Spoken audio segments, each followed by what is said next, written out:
know, nonstop Vikings talk. It's Purple Daily on Score North and ScoreNorth.com. Purple Daily, presented by Surly Brewing Company. How are you feeling about your team's depth right now? It's concerning. I think, I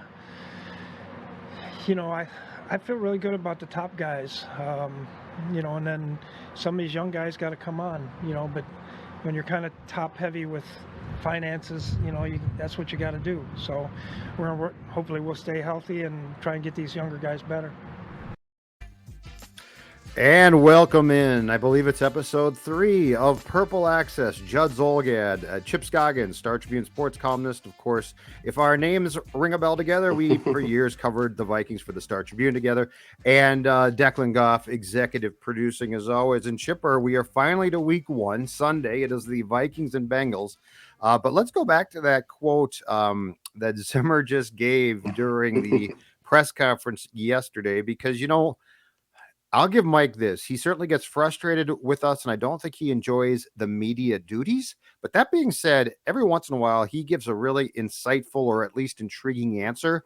That one would qualify. And I think it's worth discussing the fact that the one thing that we could definitely take from the Vikings 0-3 exhibition season, because the starters basically didn't play much, but it is the depth and the concern about the depth. And what did you take from that comment about this team's, I think the key thing is here, lack of quality depth? It raised my eyebrows. I don't know if it was a direct shot across the bow to the GM, but it sort of felt like a shot at roster management and roster construction. Now, you can come back and say, well, Zimmer campaigned hard for Anthony Barr to be on this team, and that was one of the top-heavy guys that's created some of the depth issues. But it is, part of it is when you have to pay a quarterback $31 million, this is what it is. But it also, I don't know if it would be hypocritical for me to come back and blast other things, because other areas, because what have we said for years? Pay your homegrown talent. And we've applauded them for, whether you go back to Xavier Rhodes, Everson Griffin, the guys that they drafted, groomed, paid. And they've shown the willingness to do that. And they did it again yesterday with Brian O'Neill. And so I think the Cousins thing is one conversation, but when you look at them giving big contracts to guys that they have groomed that they see as foundational pieces, it's kind of hard for me to rip that. So originally, because Phil Mackey read that quote on our show in real time, and originally I thought what you just said, which is that a shot at Spielman, because there have definitely been some shots during the course of training camp at Rick, when Gladney got cut, and Mike said, well, he treats those first round picks like gold. But the more I thought about it as the day progressed yesterday in that comment, the more I came to think what you just said is true. I think it's the latest shot at Cousins. Because he eats up so much. And if you remove his contract, which, by the way, can be done without as much pain after 2021, if you remove that contract, all these other contracts sort of work. So I don't think it was an overall shot at guys that they paid. And the fact that, an hour or so after they announced that one, Brian O'Neill was signed to a rich extension. I really think that the disintegration of whatever was left of the Zimmer-Cousins relationship continues to take hits. So that's where I landed, is I think that was saying when you're paying a quarterback, because, you go back to, Chip, the combine before Kirk Cousins was signed, and there is a quote from Mike basically telling Rick, don't sign a quarterback, i.e. Cousins, to that contract. That's where I basically ended up, that was another shot at Kirk Cousins. And it probably is some of that. Maybe it is just a roster construction in general, but it does speak to his frustration, which he's not even hiding at this point, with where they're at after the starters. Correct. And I think he watched enough of that in the preseason and said, if we don't have good health, I'm in trouble because this team just does not have good depth. Yep. And I mean, how often do you hear a coach say his depth is concerned, 3 days or 4 days before the opener, and talk about the roster being top heavy. And so, yeah, I mean, it could be, the biggest percentage of that is because, the lingering stuff with Cousins. But Judd, isn't that, and obviously what he's making is now, but what is even an average quarterback going to cost you? I mean, you're going to have to spend money on a quarterback, probably more than any coach would like to, but that's never going to, short of drafting a guy and having him be your starter on his rookie deal, the price tag is always going to be substantial, right? Well, the thing about that though is, and this is the conundrum about Kirk. If any team develops a quarterback that they remotely like, you're not going to get the opportunity the Vikings did to sign Kirk. That's the other weird thing. Like, you've got to, for the most part, this is you develop your own guy league. And so he comes cheap for, 5 years, relatively cheap, and then you pay him. But that's the thing about Kirk is, flat out, Chip, in the last 10 years, how many Kirk Cousinses have there been? Yeah. There really haven't. There aren't. Yeah. I mean, because you're right. Yeah. I mean, that's you either groom them and pay them, or you groom them and they flame out and they don't, they don't become your guy. And so, yeah, I mean, it is a conundrum with them. But this is, when you push your chips all in with them, and you give them that kind of money, and you pay I don't know if you call them stars, but they're, your foundation pieces that are emerging. You can't whiff on the draft. That's part two. That's part two of this, because what Mike is upset about could probably be said of a ton of rosters. I mean, it's a salary cap league. So, like, you tell me, Chip Scoggins, 30 through 53, what team says we got a bunch of Hall of Famers here? Exactly. Yeah. And yeah, everybody always thinks they don't have enough depth. It probably is just exacerbated by how bad they looked in the preseason. But it is, I mean, they've, I mean, you're not going to bat 1,000 in the draft, but I mean, you look at Jeff Gladney, a first round pick, is no longer here. It's huge. Cam Dantzler is 6th on the depth chart. I mean, these are guys that you would expect to be core guys at this point in your secondary, and one's gone and one you can't play. Yep. And so when you're a top heavy roster like they are, and I'm not knocking that, because I think you have to pay. What are you not going to pay Brian O'Neill? You have to pay him. Then you can't have the churn and the misses on the lower half of the roster like they're seeing. And I think that's where Zimmer's frustration comes in. And I don't know if it's because they're spending so much on the quarterback, or because they've made some mistakes in the draft and some of these things haven't worked out, whether it's Gladney or Dantzler or whatever. Yeah, no, I think you're right. And I think the frustration, and this goes back to probably, this is my guess, total guess, where Mike's frustration with Rick resides is in, if I'm not mistaken, the last 2 drafts, they've drafted 26 players. And Rick loves to trade back and pass on what's probably better talent for a multitude of, I got 5 5th-round picks now. And I could certainly see Mike being frustrated by, okay, but what have they done? Like, Rick was so proud of 15 picks, and 15 picks sounds great, and I think the people that do this for a profession, analyzing the draft, it's easy to get bamboozled by, oh my God, that team has 15 picks. They're going to be, I mean, some of these guys are going to be great, right? Well, that's not necessarily true. So yeah, I thought that comment was interesting on a lot of levels that go way beyond, well, our 35th guy should be really good. Well, that's not necessarily going to be the case. Yeah, it jumped out. I mean, when he said it, we were all like, whoa.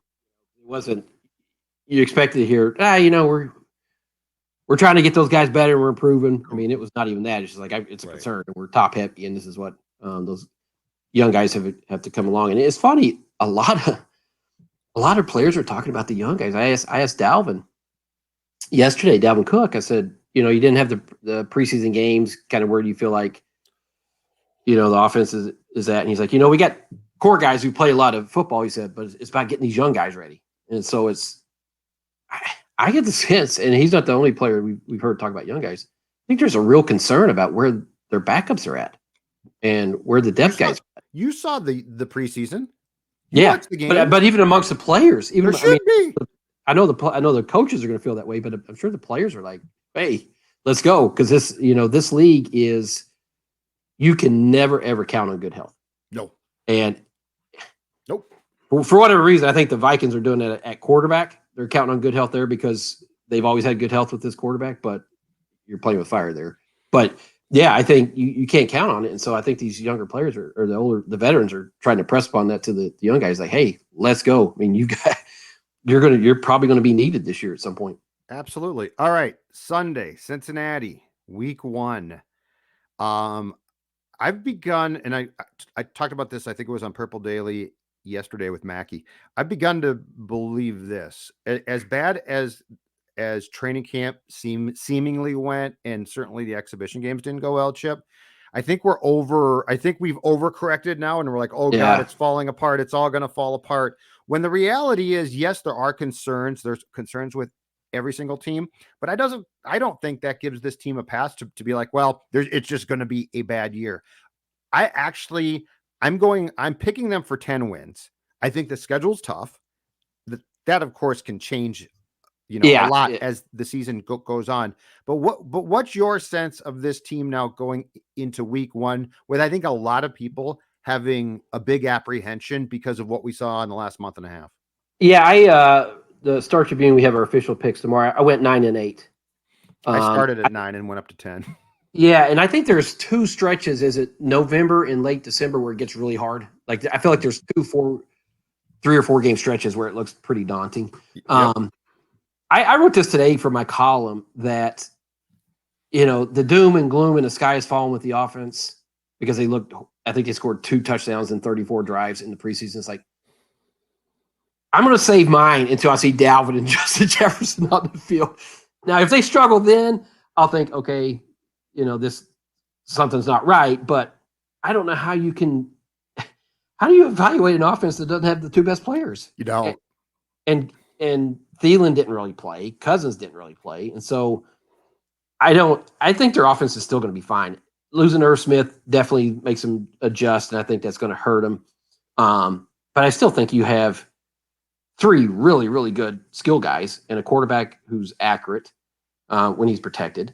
So I think they're going to be a good offense. What I wrote today is, and Zimmer talked about the other day, the unknowns. He said, we have unknowns. And to me, the 3 unknowns are with the offense. First time coordinator and play caller. How are they going to fill Irv Smith's role? And then obviously the big one, the offensive line. But I still think the knowns are good enough to be a good offense. And I think the defense is just going to be a lot better. I mean, I look at that defensive line, it just a lot better. There's more talent. I mean, you got it. Yes.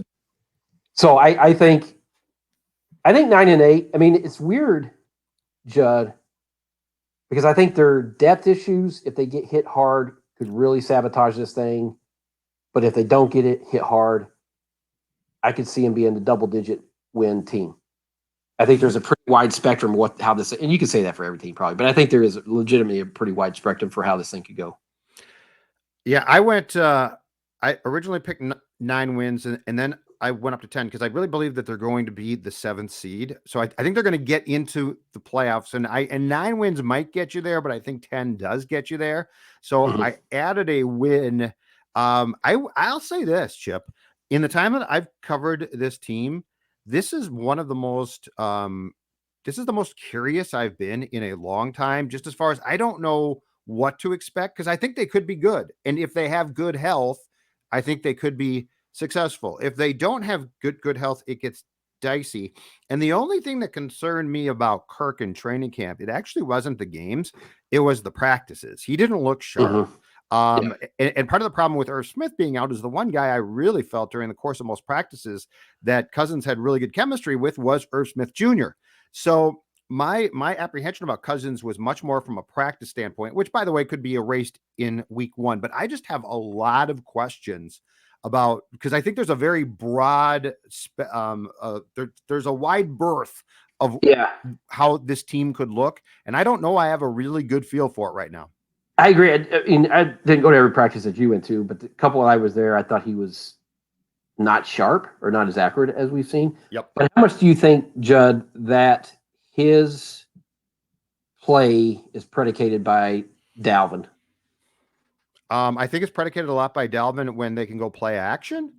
But when you strip away play action and it has to be more of the Kirk Cousins show, and Dalvin is not as good a decoy then. That's where I wonder. And look, I do think Justin Jefferson is a special player. So don't get me wrong. I mean, you put him out there consistently. I'm just saying Kirk, from the time he got back from quarantine, he looked off. And I don't know if that was rustiness. I don't know if that was him being upset how things were. I mean, I think Kirk, for all Kirk says he ignores life, I think Kirk pays attention. So I'm curious here. I want to make it clear to people. I'm not passing judgment yet. I'm really curious what this team is going to look like, because this is such an important season for so many people. And here's the thing we don't know, Judd. What will the temperature be like when adversity hits? When they lose a game that they shouldn't have lost, when they play bad, when they have a 2-game, 3-game lead. And we already know there's some tension and friction and uneasiness. It's been there because of the COVID and just how outspoken Zimmer has been and kind of the back and forth with his quarterback. What happens when things get tough this season? And that how that affects a team. And we've seen it. We've seen adversity go either way. Teams come together and teams not come together, and how it affects them. So I'm curious to see how, because Zimmer has not been bashful in voicing his opinion on stuff this camp, right? No, way more, and he's done it way more than I think he did the last few years. I think so, without doubt. I think he has. And so, if there's a bad loss, if his quarterback plays bad, if they don't get off to a great start, what's the temperature going to be like? You know, off that point too, who do they rally around? Who's the guy, or who are the guys that they? Perfect example, the Denver win, where they looked so bad in that first half, and that was very clear. Stephon Diggs said, "This BS ends now," and Stephon Diggs could be very volatile, but he was the guy that they rallied around. He had a great second half. Kirk thrived because of that, I thought. If to your point, if they suffer a bad loss or two, who do they rally around? I would think, just in personality and watching, Dalvin and Jefferson. I mean, those two guys seem like the kind that would be out front saying, all right, I'm putting a stop to this. Give me the ball and follow my lead type thing. I think those two have the personality. They have the skill, the talent, obviously, but also the personality of kind of being the alphas. So I would say them, maybe Kendricks. I think he has that in him. Daniil back, obviously he's the top gun in that room. So I would say probably those four would jump out to me. I think Daniil's back too. I had, when training camp began, Chipper, I had concerns there. But I will say this, in watching him in practice, I have seen, knock on wood, I have seen nothing that concerns me. And I think he is potentially not only back, but going to be sitting on a huge season. Yeah. I mean, just based on what we saw in camp and one-on-one drills or team drills, I mean, he's hard to block. I mean, they're having a tough time containing him. So, yeah, I mean, he makes the defense so much different. And then I think obviously having the two big guys inside will help out the linebackers too. So I just think their defense is going to be more like a Zimmer defense. We'll see where Barr's at. I mean, he was limited yesterday. I don't know if he'll play this, but at least he's out there now. I'd be surprised if he played, Yeah. And obviously, we're recording this on Thursday at 11 a.m. Coaches are speaking as we record right now. But Adam Zimmer even hinted at it could even be on a snap count for Sunday. And Zimmer also, Adam Zimmer, that is, followed up that it's going to be most likely a game time decision how he feels on Sunday. So I would bet game time decision. He's probably going to be limited for the next few days of practice, and we'll figure out shortly before kickoff if he goes. Yeah, so at least appearances are that it's not going to be a long-term thing, and Right. he'll be sooner than later. At least it's the appearance. The fact he's doing some limited practice. Yeah, I think he's probably full go by week 3 or so. Sure. And that one's incredibly important because of this. Your base defense is going to have Kendricks, Barr, Vigil as your linebackers. And you're probably in your base defense, what, Chipper, 45% of the time? I was going to say 35, but maybe 40. We'll say 40. Yeah. But the point is what's more important probably is your nickel defense. And that's going to be, if Barr doesn't play, Vigil and Kendricks. And we could say whatever we want about Barr, but the preference obviously is Kendricks and Barr, Vigil coming off the field, and Mackenzie Alexander going in the nickel package. So that's a bigger deal to me, not from a base defense standpoint. It's a bigger deal from a nickel defense standpoint, because I think that's where Barr probably plays an incredibly important role in adjustments and things like that. Yeah. And if all of a sudden you've got a new guy out there who's not the player that Barr is, that's probably a fairly big step down. Yeah, I mean, and that's everything we always hear about Barr is just his knowledge of the scheme, kind of the intuition he has on defense, and getting guys in the right spot and lined up and making the calls and all those things. So I think he's valuable in that regards. And I know there's frustration with the injuries, and we just kind of the inconsistencies that we've seen. You see the flashes, and you're like, oh gosh, this guy's really good, and then the other side and then the injury. So, but I do think there's a reason that Mike Zimmer loves the guy and keeps wanting to come back for his defense. He sees him as a valuable cornerstone to it, really. Absolutely, yeah. So I think it's, I think it is good news that they're talking this way, that he's practicing game time decision, that type thing. Because heck, when we didn't see him throughout training camp, you're like, how serious, you're thinking Danielle Hunter situation. You're out, how serious is this thing? Don't worry about it. Yeah. Just a tweak. Well, hey, by the way, yeah, why does Mike get so offended but that the injury thing bothers him so much?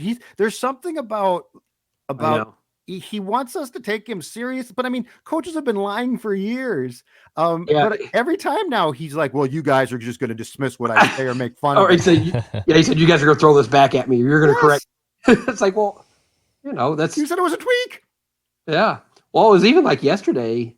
Someone asked him on Monday, about his offensive line. And he said, yeah, there's some unknowns there. And, he said the guards are unknowns, and they're going to face a good pass rush, or a good front on Sunday. And so then somebody circled back with him yesterday. It's like, you talked about your offensive line being unknowns and how comforting is it to have Brian O'Neill there. He's like, well, I was talking about the whole team, not just offensive line. You were talking about the offensive line. Yeah. And by the way, your defense, not an unknown. You know exactly what to expect, Mike. But he gets so offended, like we don't buy and it's like, Mike, don't worry about it. Guys have been lying for years, and no one's ever cared till now. Yeah, I mean, there's football lying. It's like an art form. I mean, it's just sports lying. Yeah, it's sports lying. I mean, we make fun of you for that. That's fair. You lie to us.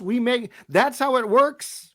It's not a character flaw. It's part of the I mean, Rick Spielman, when's the last time that Rick told the truth about any football thing, and you think he cares? He told us Percy Harvin was staying put. He told us Stephon Diggs was staying put. Those were all lies, but you know what? It's sports lying. Exactly right. Yeah. Purple Access is the show. Judd, Chip Scoggins, Star Tribune sports columnist, and Declan. And I want to talk about a guy next, Chip Scoggins, who had reason to celebrate last night. But first, I want to talk about how he should have been celebrating, because I'm going to tell you. In fact, for those of you watching, I'm going to show you. Brian O'Neill should have gone home last night. He should have had a 12-pack of Surly Furious IPA, which he could certainly afford. And he should have been celebrating with a few delicious Surly Furiouses. In fact, the football season starts tonight. We're recording this on Thursday. I would hope that fans of Purple Daily, sponsored, of course, by Surly Brewing Company, are going to their liquor store like Chip Scoggins does, like I do, like Declan does, to pick up their Surly. And in the case of Judd and Chip, let's be honest, Surly Furious. It is Minnesota's favorite IPA. Crack open a Surly Furious. Enjoy the IPA that revolutionized Minnesota craft beer. And Chip, I know you, like me, you don't settle, you get surly. I had one last night, buddy. and I'll have one Right there. watching the game. Oh, you got that right. You got. I'm that jealous. Right. I'm jealous. Declan. Yeah, best thing about Furious 2 is you can be drinking a Surly Furious, and you can also be playing the new MN Vikings scratch games from the Minnesota State Lottery. You can score great second chance prizes like Vikings tickets and merchandise. There's a $2 skull game that wins up to $15,000. So if you're a big fan and ready for fun, get pumped and say, I'm in to Vikings scratch games. There's $5 games. There's holographic design, second chance prizes. You must be 18 years or older to play, but that's Minnesota State Lottery. Say I'm in with the Vikings scratch games. All right. Speaking of the man who hit the lottery yesterday, Chip, Brian O'Neill gets a contract from the Vikings. It's a 5-year extension that, by the way, is going to kick in next year. So he's actually now signed through 2026. The most important, it's $90+ million. But I mean, these contracts always look great. The most important figure in the contract is, I believe it's $49 million guaranteed. That's what he's going to get. Average annual value now, it puts him behind Ryan Ramczyk of the Saints, who just got a contract, I think it was in the spring. Second highest average annual value of a right tackle in the National Football League. I saw some debate on Twitter about this last night because O'Neill is a very good right tackle. His pass blocking grades aren't as good. His run blocking grades are. But I said, look, you developed a guy here. You have problems finding guys at these spots, and he has turned into a very good player. This was a payday I had no problem with. How about you? No, I had none either. And it's funny, I tweeted out when it came out. I was like, and this came like 2 hours after Mike Zimmer, expressed concern about the top-heavy nature of the roster. People are like, "Oh, what are you not going to pay him?" I was like, "No, you have to pay him." I mean, I saw the tweet and I saw the reaction, and I was like, "Holy cow!" Twitter. Yes, yeah, it's that's Vikings Twitter or just Twitter in general. No, absolutely. When you draft a guy and you develop and you think he's becoming a premier player at a position, particularly that position where you struggled so hard to find good players, you absolutely have to spend money on him. And did they overspend? I don't know. I mean, I know people want to. It's the market. People throw out the rankings of where he ranked and all, amongst PFF, and I get that, but they view him as a cornerstone, ascending, top shelf right tackle. Reward him. You have to pay him. What are you not going to pay him? And so I had no problem with it. Investing in the offense line, I don't think I'll ever have a problem with him investing in their offense line. And he will be second in the league among right tackles in average annual value for probably a few months, and then someone else will sign a contract. I mean, that's how this works. And look, this is the one thing that this franchise did and has done from the time the Wilfs bought it is they have done a very good job at least taking the players they've developed from the draft and keeping them. And to me, you can't start to complain about, well, they shouldn't have, that contract might be too much. The flip side is, okay, he plays out the 2021 season in O'Neill's case and walks. How's that going to be taken? Exactly. So, yeah, I like the fact that this team, and look, the Dalvin contract, I didn't necessarily, because of the position he plays, I didn't necessarily love that. But the thing that I'm on board with is there is a fundamental decision throughout the franchise that if they develop a player, they're going to do everything they can to keep that guy with a fair or really good contract. That's far preferable to the old days of, hey, Red says we can't keep you.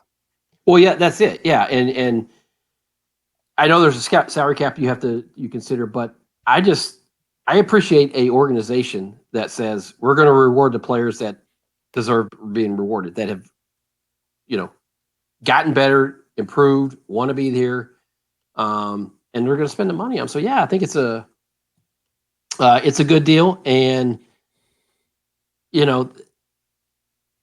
they need to invest in that position, and they need more Brian O'Neills. They need some of these guys to come through, and so I think it's I have a hard time criticizing a team being aggressive in re-signing their own players. Now, you can get down to, did they spend too much and all that, but you can nitpick it. But I just think, hey, they're trying to protect the players that they drafted and have groomed. And so I don't have a problem with them signing to that big deal. Yep. And the one thing that I see trending here, Chip, and I don't know that I don't know if the decision has been finalized yet, but the one thing that I see is we can quibble about these contracts and be like, well, the salary cap's going up next year, but I really believe financially this is Kirk's last year here. Because it's a $10 million hit against the cap if you trade him or if he's gone, which, by the way, does not kill you. Like right now, it would have. After this year, it won't. But if he's gone, and if I'm fingers completely crossed, unknown, let's say Mond is developing and like you like him, or let's say that there's an alternative there. The one thing is, all of a sudden, the Cook contract, the O'Neill contract, the Harrison Smith, take your pick, become a lot more palatable to put together. If you've got a quarterback who doesn't break the bank, Mond wouldn't, and Christian Darrisaw, if he can become the player that they think, a left tackle who's controllable for 5 years, that's two really important positions at a really reasonable rate potentially. Well, that's the thing. Yeah, the Darrisaw one would be huge if you don't have to go out on the market and spend a lot on a free agent there. And I agree on Cousins, and we have to see how the season plays out, obviously. But just knowing what you've seen, unless it's something radical, the performance that we see, if it's just more of the same after this year, are you going to want to see more of the same? And I don't think Zimmer, I don't think you can, and this might sound like a hot take, but I don't think that you can ask Zimmer and Cousins to coexist for another year. Like, I think this year is going to push it to the limit. It really is. It already is. Yeah. Yeah. And the animosity that's obviously there is only going to potentially grow. And look, right or wrong, not getting vaccinated has sat the wrong way with a lot of people in that building. And I don't know how many past Cousins supporters have now flipped the ticket and are on the Kirk campaign trail now. But Dalvin might not be vaxxed. He's not. Harrison Smith, Thielen. But the only one that I've heard internally where they really were upset with how it was handled was Kirk. Yeah. And you may think that's unfair to single out one guy when you have a handful of stars. Guess what? You're the quarterback, man. You're making $31 million, and you're the most important guy on that team. As Dalvin's your best player, or Hunter or Kendricks, we can have the conversation. There's no denying who's your most important player. And so when he refuses to, and then starts talking about plexiglass, I think that's where it really went sideways. I think that's where they said, no, wait a second here.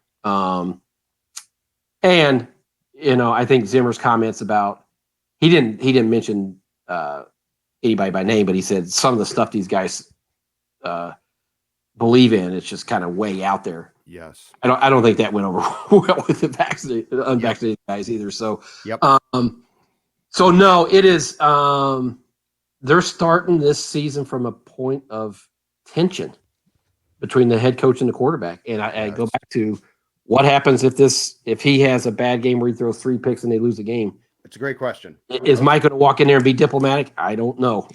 Yeah. And so the other thing, what we've heard, I don't think so. And the other thing with Kirk, and old crusty sports people hate this, and Zimmer qualifies as one. The other thing with Kirk that would be different from Cook, Harrison Smith, or Thielen is this one. Zimmer knows that Don Cousins, Kirk's dad, is involved in Kirk's life and his thinking, and old crusty sports people hate when professional athletes are influenced by parents. It might be fair, it might not be fair, but perfect example, same position, much smaller scale, because this guy had no impact. Kyle Sloter's old man. He was always involved. It drove the Vikings crazy. I have yet to hear someone who's been in pro sports a long time who said, I talked to Mr. So-and-so a couple days ago and I really enjoyed it. Professional coaches hate parents because that's the one thing. Seriously, it's supposed to end at college, right? If then, well, I mean, it shouldn't be in college. Yeah, but, right. Yeah. But my point is that's an undersold storyline where I think some fans are like, oh, come on, it's great. The parents, no, they don't. Yeah. So the fact that this this team knows that Don Cousins comes to games sometimes. That's fine, but then gets involved with his kid, drives a guy like Zimmer up the wall. I guarantee it. And that might not be fair, but I guarantee that's factoring into this in some way, shape, or form. Yeah, and every player who hasn't got the shot hasn't come out and said their reasoning for it. Might be religious beliefs, sure, whatever. They just haven't come out and sure. Nor are they going to. And I don't know that Zimmer even cares for the reasoning at this point. He just cares that, and I do agree. I will believe him on some level. He says he cares about players' health, and I do believe, but he also cares about the team. Yeah. I'm not going to dismiss it. I don't want to say he's heartless. He doesn't care about their health, because I think there is some of that too. But let's not be naive. It's about the team, right? It's about correct. You have you're running the risk of costing us games. Yes, because you won't do it. And so I think as an old school coach, that's where his frustration stems from. Is like coaches are control freaks. They want to control everything. Right. They can control when you show up. They can control when you practice, how you perform, who plays. He can't control this. He can't control guys getting vaccinated, and I think it's driving him crazy.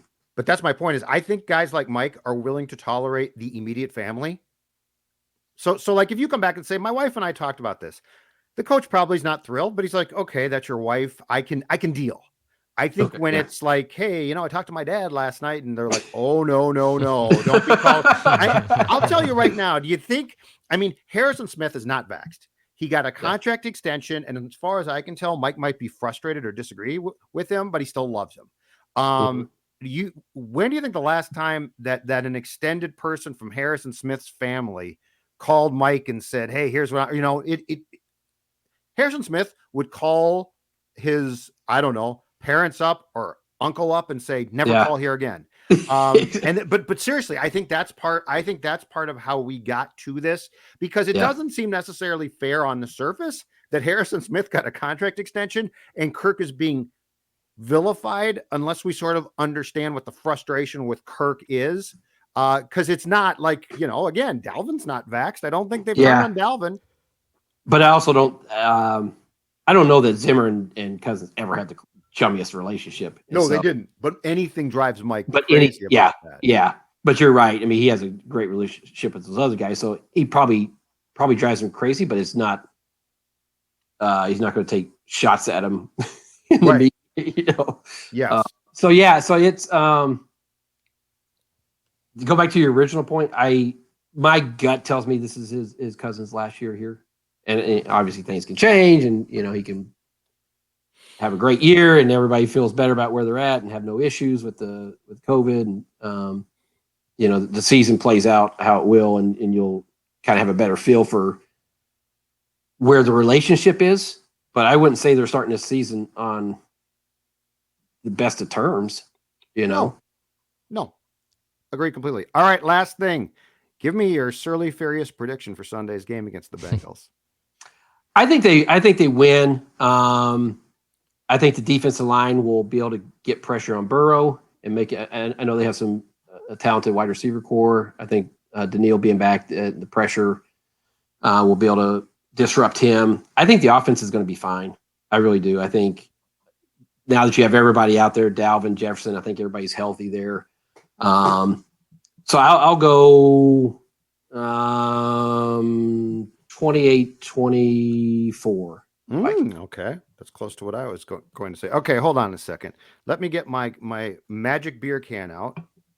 And much like a crystal ball, I'm going to rub it for help here. Oh, Surly Beer Can Furious, tell me what the final score will be. Vikings 24, Bengals 14. Because I'm with you. I think they win, and I think the training camp shenanigans left us a little bit too concerned. I'll say this too. These first 3 games, I really think to get off to the start that you need to be 2-1. Well, I don't think you win all 3, but I think you need to be 2-1. And Seattle here is a doable game. That's not Seattle there, folks.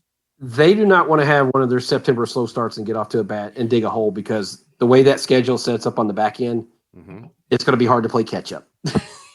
Absolutely. They need to get off to a good start for sure.